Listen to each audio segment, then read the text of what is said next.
Hello students, I am Prarthita Kodi. Today we will start class 11 chapter number 2. We are not afraid to die if we all can be together by Gordon Cook and Allen East. It is about a family who wanted to undertake a voyage round the world. Let us see how a mighty wave broke over them and damaged the ship and how they survived that stormy wave. Let us start.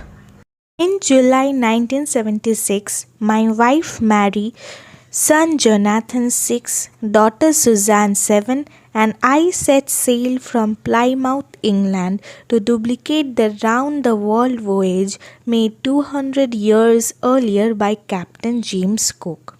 Voyage is a long journey by sea. तो जुलाई 1976 में author उनके wife उनके 6 years का बेटा Jonathan 7 years की बेटी Suzanne को लेकर 200 इयर्स पुराने कैप्टन जेम्स कुक द्वारा चलाई गई वर्ल्ड का चक्कर लगाने वाली समुद्री यात्रा को दोहराने के लिए वो इंग्लैंड में प्लाईमाउथ से चले। For the longest time, Mary and I, a 37-year-old businessman, had dreamt of sailing in the wake of the famous explorer, and for the past 16 years, we had spent all our leisure time honoring our seafaring skills in British waters. Leisure is the free time, and owning our seafaring skills means improving the skills required to travel by water. Way 37 years का businessman and उनके पत्नी Mary ने कई सालों से उस famous explorer का अनुसरण करने का सपना देखा था एंड पिछले 16 वर्ष में उन्होंने ज़्यादातर समय ब्रिटेन के समुद्र में अपने सीफेयरिंग स्किल्स का तेज बढ़ाने में लगाया था। For the longest time, Mary and I, a 37-year-old businessman, had dreamt of sailing in the wake of the famous explorer, and for the past 16 years, we had spent all our leisure time owning our seafaring skills in British waters. Leisure is the free time, and owning our seafaring skills means improving the skills required to travel by water. तो वे 37 years का businessman and उनके पत्नी Mary ने कई सालों से उस famous explorer का अनुसरण करने का सपना देखा था एंड पिछले 16 years में उन्होंने ज़्यादातर समय ब्रिटेन के समुद्र में अपने सीफेयरिंग स्किल्स को तेज बनाने में लगाया था। Wave Walker, a 23-meter, 30-ton wooden-hulled beauty, had been professionally built, and we had spent months fitting it out and testing it in the roughest weather we could find. Wooden-hulled means a watertight body of a ship. So wave walker जो कि 23 metre लंबी 30 ton भारी लकड़ी के पेटी वाली सुंदर थी जिसे प्रोफेशनल्स ने बनाया था एंड उसमें ऑथर ने 7 सामान लगाने और तूफ़ानी मौसम में परखने में कई महीने बिताए थे। The first leg of our planned 3-year, 105,000 kilometer journey passed pleasantly as we sailed down the west coast of Africa to Cape Town. उनकी 3 वर्ष की 105,000 किलोमीटर लंबी यात्रा का प्रथम चरण अफ्रीका के पश्चिमी तट के साथ केप टाउन तक हंसी खुशी के साथ बीत गया। There, before heading east, we took on 2 crewmen, American Larry Vigil and Swiss Herb Siegler, to help us tackle one of the world's roughest seas, the Southern Indian Ocean. वहाँ पूर्व की ओर बढ़ने से पहले उन्होंने वर्ल्ड के सबसे रफेस्ट सीज़ में सादर्न इंडियन ओशन का सामना करने के लिए 2 क्रूमैन लिए जो American Larry Vigil and Swiss Herb Seigler था। Our second day out of Cape Town, we began to encounter strong gales. For the next few weeks, they blew continuously. Gales are the strong winds. Cape Town से चलने के दूसरे दिन उनका मुकाबला strong तूफान से होने लगा और वे अगले कुछ वीक्स तक लगातार चलते रहे. Gales did not worry me, but the size of the waves was alarming. Up to 15 meters as high as our main mast. Mast is the tall upright structure on a boat or a ship. तो तूफ़ानों की उसे तो चिंता नहीं थी, लेकिन लहरों का साइज़ जो 15 मीटर था, जो कि मुख्य मास्ट जितना ऊंचा था, और वो डरावना था.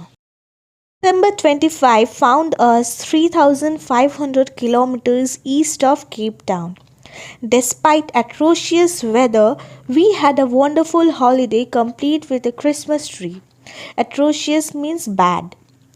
सो 25 दिसंबर को केप टाउन से वो 3,500 किलोमीटर ईस्ट में थे. मौसम बहुत ख़राब होने के बावजूद भी उन्होंने छुट्टी शानदार तरीके से क्रिसमस ट्री के साथ मनाई. New Year's Day saw no improvement in the weather, but we reason that it had to change soon, and it did change for the worse. New Year's Day पर मौसम में कोई सुधार नहीं हुआ, बट उन्होंने कहा कि मौसम ज़रूर बदलेगा, एंड बदल भी गया, बट पहले से बुरा. Dawn on January 2, the waves were gigantic. Gigantic means huge. We were sailing with only a small storm jib and were still making 8 knots. 2 जनवरी के दिन सनराइज़ के टाइम लहरें विशाल थी. वह केवल एक छोटा सा स्टॉर्म जिब लेकर यात्रा कर रहे थे और अब भी 8 नॉट्स की गति से चल रहे थे. As the ship rose to the top of each wave, we could see endless, enormous seas rolling towards us, and the screaming of the wind and spray was painful to the ears. जब ना हर wave की चोटी तक पहुंचती थी तो उन्हें endless दीर्घकार समुद्र अपनी ओर आता हुआ दिखाई देता था और चीखती हुई हवा एंड फुहार कानों में चुभती थी. To slow the boat down, we dropped the storm jib and lashed a heavy mooring rope in a loop across the stern. Then we double lashed everything, went through our life raft drill, attached lifelines, donned oilskins and life jackets and waited. उन्होंने नाव की गति धीमी करने के लिए storm जिब नीचा किया और नाव को बांधने वाली भारी रस्सी का फंदा बनाकर नाव के पिछले भाग में बांध दिया और उन्होंने हर चीज़ को दोहरा बांधा. अपने राफ्ट ड्रिल की रक्षा तारें बांधी, फिर वाटरप्रूफ कपड़े और लाइफ जैकेट्स पहने एंड वेट करने लगी. The first indication of impending disaster came at about 6 p.m. with an ominous silence. तो शाम के 6 बजे के आसपास जो डिज़ास्टर का फर्स्ट इंडिकेशन एक थ्रेटनिंग साइलेंस के तरह आया. The wind dropped and the sky immediately grew dark. हवा रुक गई और आकाश बिल्कुल डार्क हो गया immediately. Then came a growing roar and an enormous cloud toward aft of the ship. Aft means the back of the ship. फिर बढ़ता हुआ शोर सुनाई पड़ा और एक विशाल बादल नाव के पीछे मीनार की तरह खड़ा हो गया. With horror, I realized that it was not a cloud but a wave like no other I had ever seen. Author ये जानकर डर गया कि ये बादल नहीं था बल्कि एक लहर थी. It appeared perfectly vertical and almost twice the height of the other waves with a frightful breaking crest. Crest is the top of a wave. ऐसे जैसे वे पहले कभी नहीं देखी थी.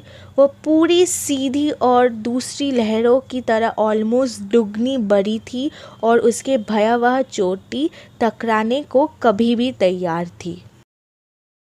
The roar increased to a thunder as the stern moved up the face of the wave. जैसे ही नाव का पिछला भाग वेव की ओर उठ गया, तब गरज बढ़कर गड़गड़ाहट बन गई. And for a moment I thought we might ride over it. और एक पल के लिए लगा कि वो नाव के ऊपर चढ़ जाएगी. But then a tremendous explosion shook the deck. लेकिन उसी समय एक भयंकर धमाके ने नाव का डेक हिला दिया. A torrent of green and white water broke over the ship. My head smashed into the wheel and I was aware of flying overboard and sinking below the waves. Green and white water नाव पर टूट पड़ी और उनके सिर wheel से टकरा गया और उन्हें एहसास था कि वे नाव से उड़कर वाटर में डूब रहे थे. I accepted my approaching death and as I was losing consciousness I felt quite peaceful. तो उन्होंने अपनी डेथ को स्वीकार कर लिया और जब वे बेहोश हो रहे थे तो वे पूरे तरीके से शांत थे. Unexpectedly, my head popped out of the water. A few meters away, Wave Walker was near capsizing, her mast almost horizontal.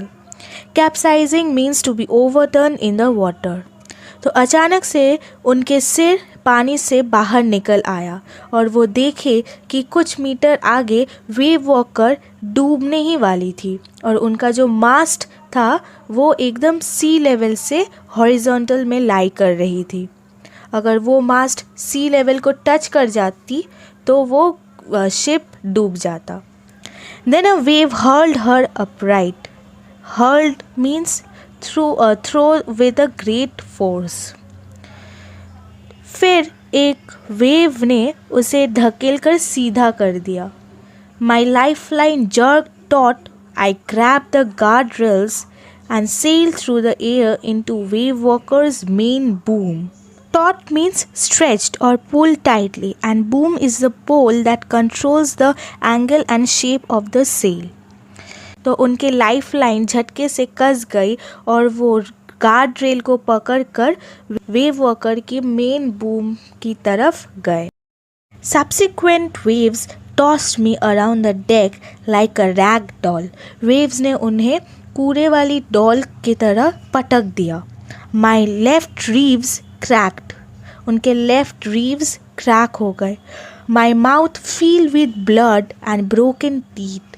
उनके मुंह ब्लड से फिल हो गए और उनके दांत भी टूट गए.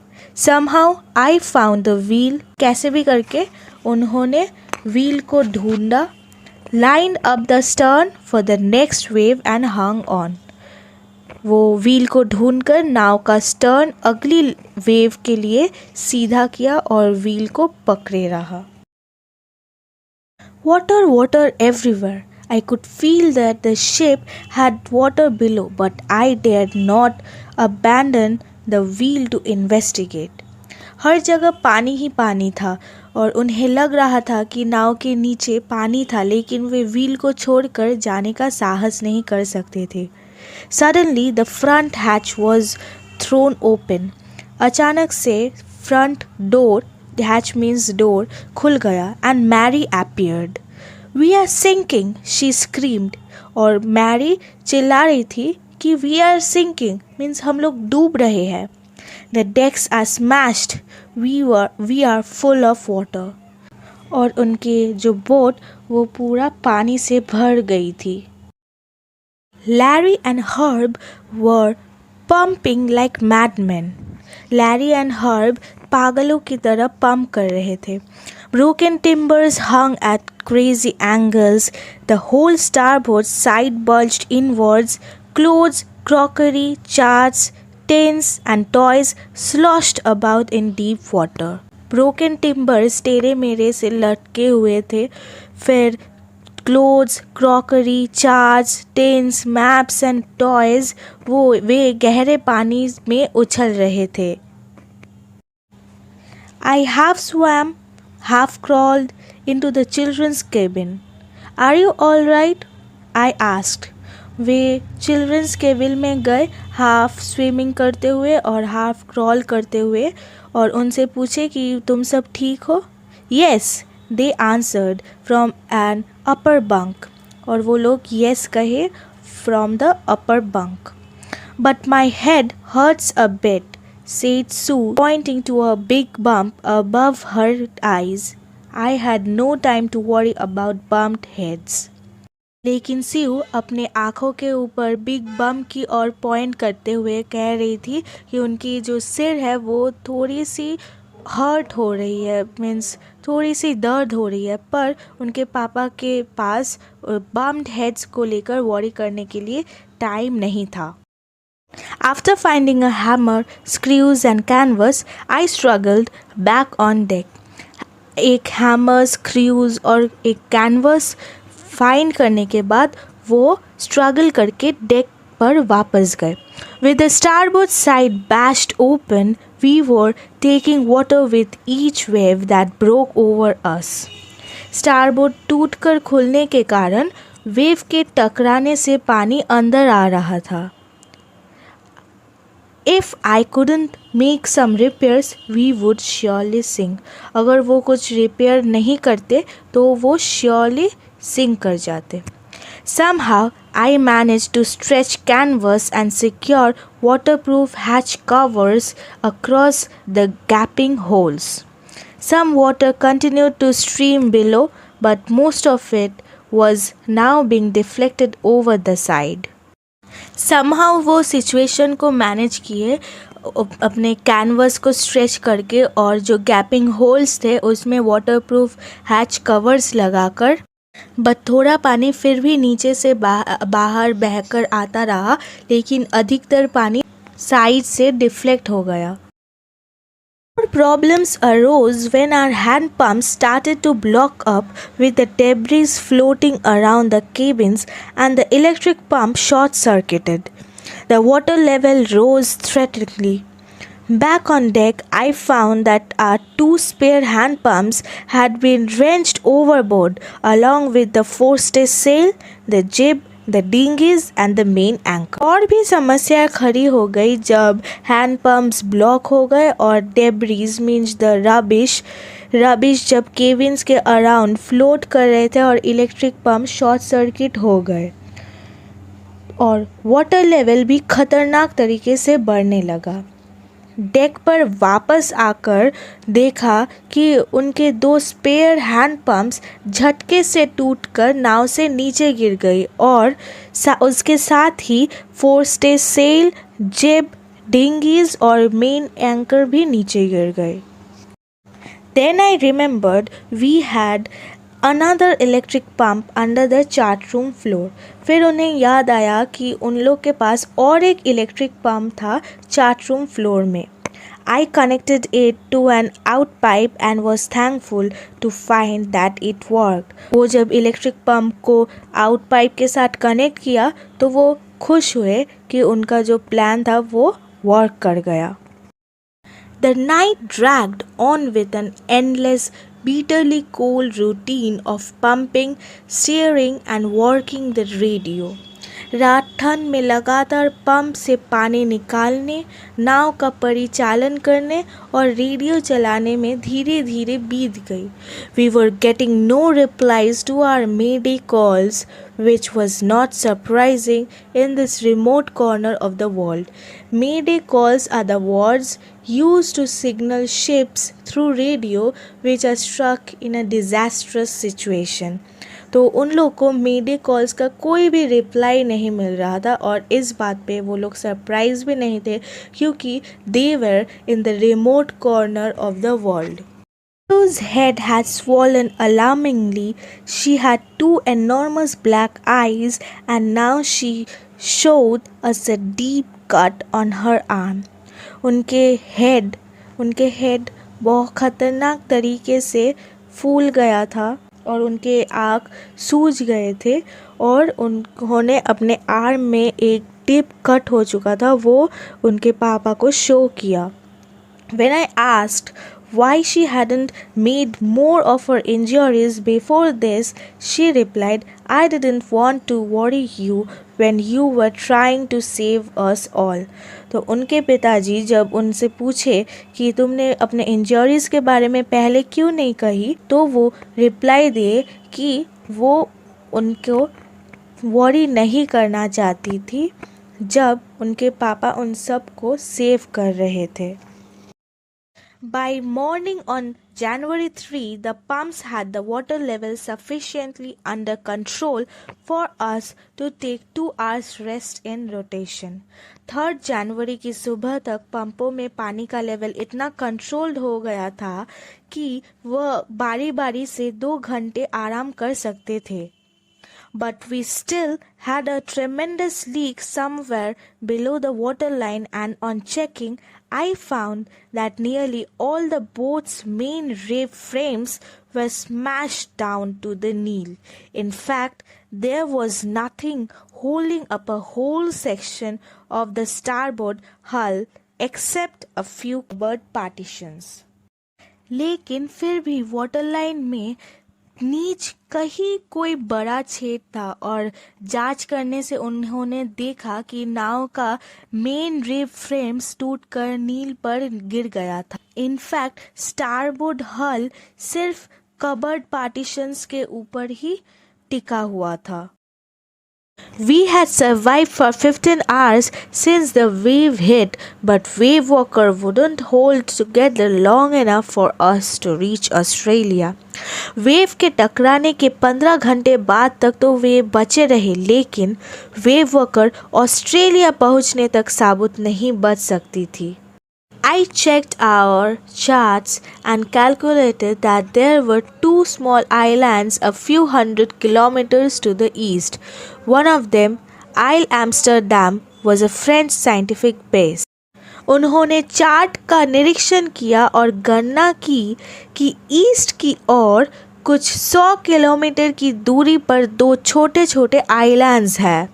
उनमें से एक आइल एम्स्टर्डम फ्रांस का वैज्ञानिक केंद्र था.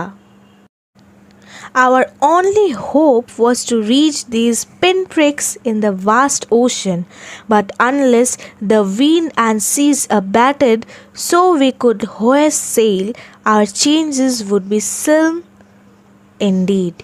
Pinpricks in the vast ocean means it refers that the 2 small islands in the vast ocean were very tiny, like the prick caused by a pin. It means something unpleasant to become less intense. तो उनके एक ही इच्छा थी, उनके एक ही hope था कि इन vast ocean में सुई के छेदों जैसे आइलैंड्स पर वो पहुंच जाए. लेकिन विंड एंड सी के शांत होने तक वो अपने पाल नहीं खोल सकते थे और उनकी बचने की आशा बहुत कम थी. The great wave had put our auxiliary engine out of action. Auxiliary engine are the small secondary engines. और एक विशाल वेव ने उनका ऑक्सिलरी इंजन को काम करवाना बंद कर दिया था. January 4, after 36 hours of continuous pumping, we reached the last few centimeters of water. Now we had only to keep pace with the water still coming in. 4 जनवरी को 36 आवर्स के निरंतर पंप करने के बाद वाटर लेवल केवल कुछ ही centimetre रह गया था. अब उन्हें केवल उतना ही पानी निकालना जारी रखना था जितना छेद से अंदर आ रहा था. He could not set any sail on the main mast. Pressure on the rigging would simply pull the damaged section of the hull apart, so we hoisted the storm jib and headed for where I thought the 2 islands were. Hull is the framework of the vessel. कहते हैं कि अगर वो cell को लहराते तो framework के ऊपर प्रेशर आ जाती और वो टूट जाता, क्योंकि एक साइड से ऑलरेडी डैमेज्ड हो चुका था. We found some corned beef and cracker biscuits and we ate our first meal in almost 2 days. तो मैरी को corn beef and cracker biscuits मिली तो वो लोग ऑलमोस्ट 2 दिन के बाद अपने फर्स्ट मील खाए. But our respite was short-lived. Respite means a short period of rest. तो उनके विश्राम अधिक देर तक नहीं मिला. At 4 p.m., black clouds began building up behind us. Within the hour, the wind was back to 40 knots and the sea was getting higher. The weather continued to deteriorate throughout the night and by dawn on January 5, our situation was again desperate. 4 बजे उन लोग के पीछे काले बादल छा गए और हवा 40 नॉट्स के स्पीड में बढ़ रही थी और सीज भी अधिक बढ़ रही थी. हवा 40 नॉट्स की स्पीड से चलने लगी और वेव्स भी ऊंची होने लगी.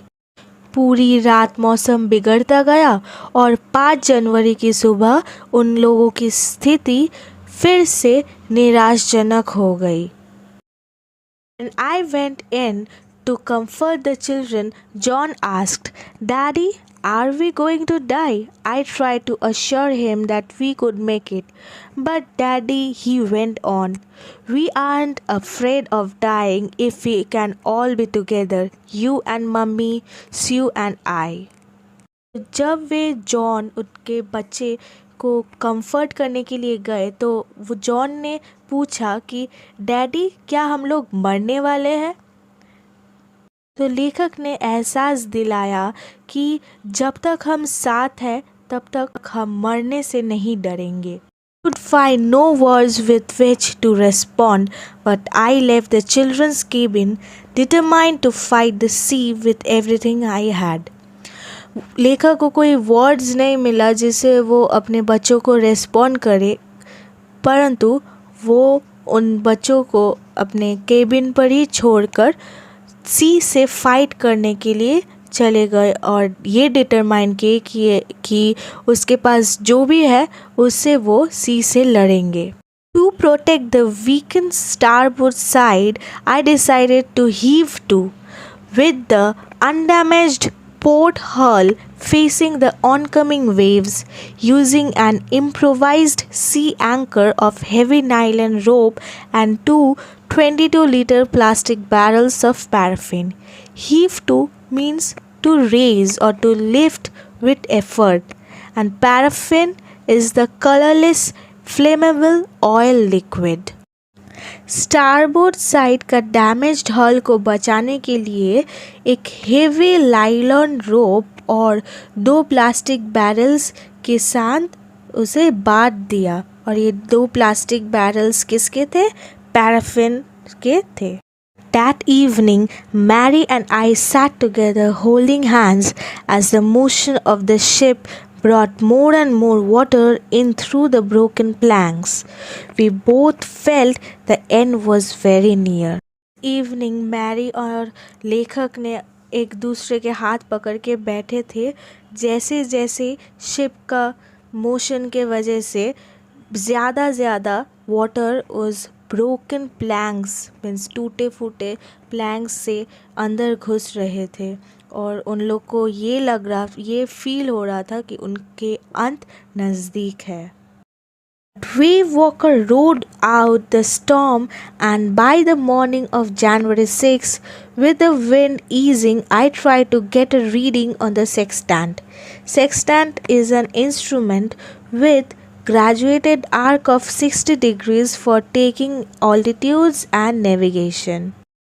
वेव वॉकर तूफानों से बच निकली और 6 जनवरी को हवा कम होने पर उन्होंने सेक्सटेंट पर देखने का प्रयास किया. मीन्स वो नेविगेट कर रहा था. Back in the chart room I worked on wind speeds, changes of course, drift and current in an effort to calculate our position. The best I could determine was that we were somewhere in 150,000 kilometers of ocean looking for a 65 kilometer wide island. वह chart room में जाकर wind speeds फिर course changes and drift and current के ऊपर calculate किए ताकि वह अपने स्थिति का पता कर सके। उन्हें अधिक से अधिक ये पता लगा कि वह 1,50,000 किलोमीटर के सागर में कहीं पर है और 65 किलोमीटर आइलैंड की खोज कर रहे हैं। I was thinking. Sue moved painfully, joined me. The left side of her head was now very swollen and her blackened eyes narrowed to slits. She gave me a card she had made. अब वो बैठकर सोच रहा था तो स्यू दर्द सहन करते हुए चलकर उनके पास आई और उसका सिर बाई ओर से बहुत सूज गया था और उसकी काली आंखें छोटी होकर केवल रेखा छिद्र बन गई थी। उसने लेखक को एक कार्ड दिया जो उसने बनाया था। On the front, she had drawn caricatures of Mary and me with the words, "Here are some funny people. Did they make you laugh?" I laughed a lot as well. Card पर उसने Mary और लेखक का cartoon बनाया और लिखा कि ये बहुत विचित्र लोग हैं, क्या आपको देखकर हंसी आई? मैं तो बहुत हंसी। Inside was a message, "Oh how I love you both." So this card is to say thank you and let's hope for the best. Somehow we had to make it. और कार्ड के अंदर ये लिखा था कि ओह मैं आप दोनों को कितना प्यार करती हूँ। ये कार्ड आपको धन्यवाद देने के लिए है और हमें सब कुछ ठीक होने की आशा करनी चाहिए। हमें किसी तरह सफल तो होना ही था। Checked and rechecked my calculations. We had lost our main compass and I was using a spare which had not been corrected for magnetic variation. लेखक कहते हैं कि मैंने अपनी गणनाओं को जांचा और पुनः जांचा। We had lost our main compass and I was using a spare which had not been corrected for magnetic variation. लेखक का मेन कंपास गुम हो चुका था और वो जो स्पेयर कंपास यूज़ कर रहे थे वो मैग्नेट के वजह से जो वेरिएशन होता है उनको करेक्ट करने के लिए वो कंपास ठीक नहीं था। Made an allowance for this and another estimate of the influence of the westerly currents which flow through this part of the Indian Ocean. तो जो ये कंपास है इसमें कुछ एरर्स हो सकती है, इसलिए उन्होंने अपने हिसाब से एक मार्जिन रखा और इंडियन ओशन में वेस्टर्ली करेंट्स के वजह से भी जो चेंजेस आता है उसको भी अपने मार्जिन में इंक्लूड किया। 2 p.m. I went on deck and asked Larry to steer a course of 185 degrees. दोपहर के 2 बजे के आसपास वो डेक में गए और लैरी को अपने व्हील चलाने के लिए कहे और 180 डिग्री घुमाने के लिए कहे। If we were lucky, I told him with a conviction I did not feel, he could expect to see the island at about 5 p.m. और लेखक कहते हैं कि अगर वो लोग लकी है तो वो एक कन्विक्शन कहे लैरी को जिसमें वो खुद ही विश्वास नहीं करते कि वो 5 PM के अंदर एक आइलैंड को देखने वाले थे। Then with a heavy heart I went below, climbed on my bunk and amazingly dozed off. Dozed off means went off to sleep. फिर हेवी हार्ट के साथ वो नीचे गए और बंक में क्लाइम किए और अमेजिंगली वो सो गए। When I woke it was 6 p.m. and growing dark. I knew we must have missed the island and with the sail we had left we couldn't hope to beat back into the westerly winds. जब writer उठे तो शाम के 6 बजे थे और उन्हें लगा कि वो आइलैंड मिस कर गए, क्योंकि उन्हें पता था कि जो सेल बचा था वो सिर्फ उसके साथ वो ऑस्ट्रेलिया तक नहीं पहुंच सकते थे. Moment, a tousled head appeared by my bunk. Can I have a hug? Jonathan asked. Sue was right behind him.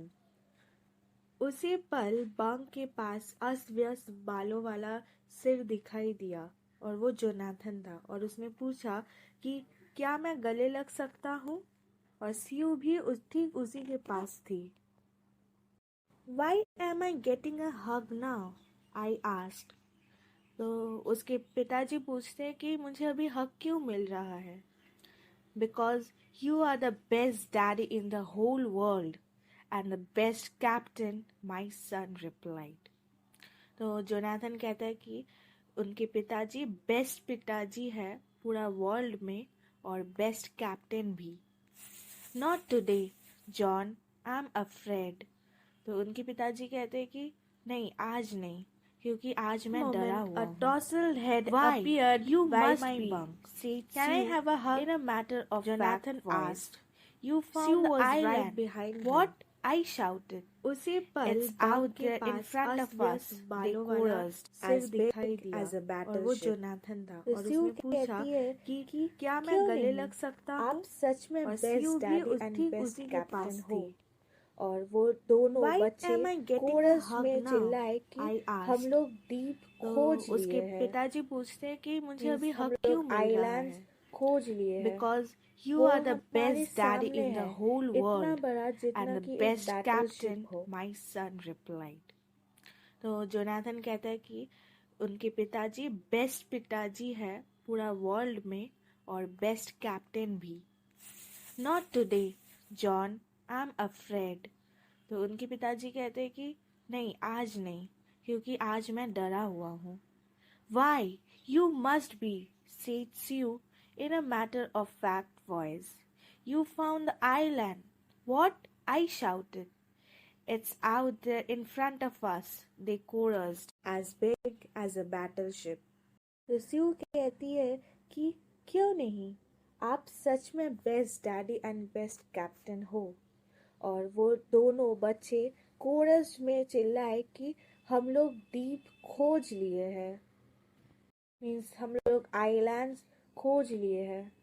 वो हमारे सामने है, इतना बड़ा जितना कि एक बैटलशिप हो. I rushed on deck and gazed with relief at the stake outline of Amsterdam. It was only a bleak piece of volcanic rock with little vegetation, the most beautiful island in the world. Stark means sharply defined. तो यहाँ पर लेखक कहते हैं उस island Amsterdam का description बता रहे हैं. वो एक छोटा सा अनइनहैबिटेड डेजर्ट था, एक पत्थर सा था जिस पर बहुत सारा वॉल्केनोज इरप्ट होते थे. थोड़ी सी वेजिटेशन थी, लेकिन ये आइलैंड वर्ल्ड का सबसे ब्यूटीफुल आइलैंड था. ऐसा वो क्यों कहते हैं? बिकॉज ये उनकी सर्वाइवल का लास्ट होप था, इसलिए ये आइलैंड इतना ब्यूटीफुल लग रहा था उन्हें. We anchored offshore for the night, and the next morning all 28 inhabitants of the island cheered as they helped in ashore.